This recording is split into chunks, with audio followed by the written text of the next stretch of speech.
عقلمند پنکو۔ موتی بندر اپنی ٹولی کے ساتھ آم کے ایک درخت پر رہتا تھا۔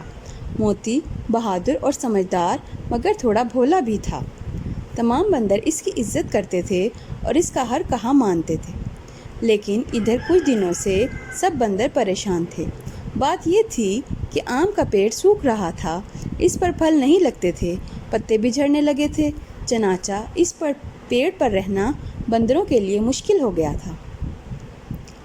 جنگل میں کئی ہرے بھرے پیڑ تھے، بندر کسی بھی پیڑ پر رہ سکتے تھے، اور اس مقصد کے لیے انہوں نے کئی بار موتی سے بات کی، مگر موتی کہیں اور جانے کو تیار ہی نہ تھا۔ موتی کو آم کے اس پیڑ سے بہت لگاؤ تھا۔ اس کے بابا نے بتایا تھا کہ ان کی ٹولی دادا پر دادا کے زمانے سے ہی اس پیڑ پر رہتی آئی ہے۔ اس پیڑ کے آم بہت میٹھے ہوا کرتے تھے اور یہ پیڑ ہم لوگوں کو بہت سایہ دیا کرتا تھا۔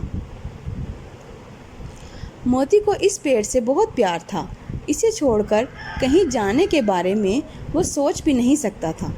دوسرے بندروں نے موتی کو کئی بار سمجھایا کہ پیڑ سوکھ رہا ہے، اس پر رہنا مشکل ہے، مگر پیڑ چھوڑنے کی بات سوچ کر ہی موتی کا دل بھر آتا۔ ٹولی میں پنکو نامی ایک بندر بھی تھا۔ وہ بہت سمجھدار مگر تھوڑا شرارتی بھی تھا۔ موتی پنکو کو بہت چاہتا تھا۔ سب جانتے تھے کہ ایک دن پنکو ہی ٹولی کا نیا سردار بنے گا۔ کچھ بندروں نے پنکو سے کہا، پنکو بھائی، تم ہی موتی کو سمجھاؤ، اب اس پیڑ پر رہنا بے وقوفی ہے، نہ اس پر پھل لگتے ہیں، نہ ہی یہ ہمیں بارش اور دھوپ سے بچاتا ہے۔ مجھے بھی لگتا ہے کہ ہمیں یہ پیڑ چھوڑ دینا چاہیے۔ میں بھی کئی بار موتی بابا سے بات کی ہے، مگر انہیں اس پیڑ سے بہت پیار ہے۔ پیڑ چھوڑنے کی بات سوچ کر ہی وہ دکھی ہو جاتے ہیں، پنکو نے کہا۔ پر ایسا کب تک چلے گا؟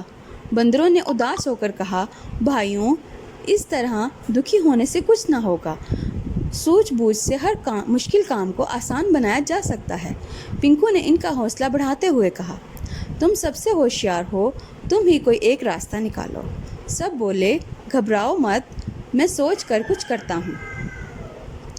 اتنا کہہ کر پنکو سوچ میں پڑ گیا۔ اگلے دن وہ روتا ہوا موتی کے پاس آیا۔ ارے کیا ہوا، کیوں رو رہے ہو؟ موتی نے پوچھا۔ بابا، آج بڑی بھول ہو گئی۔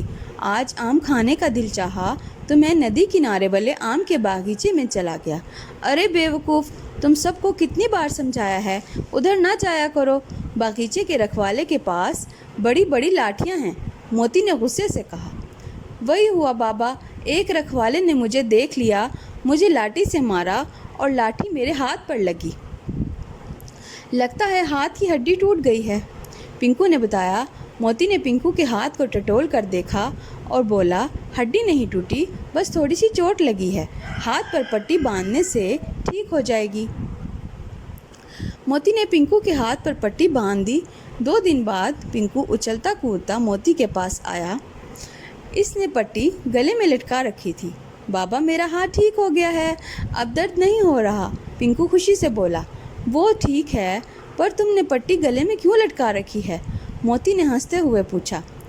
اس پٹی نے میرا ہاتھ ٹھیک کیا ہے، مجھے یہ اچھی لگتی ہے، میں اسے ہمیشہ اپنے پاس رکھوں گا، پنکو نے کہا۔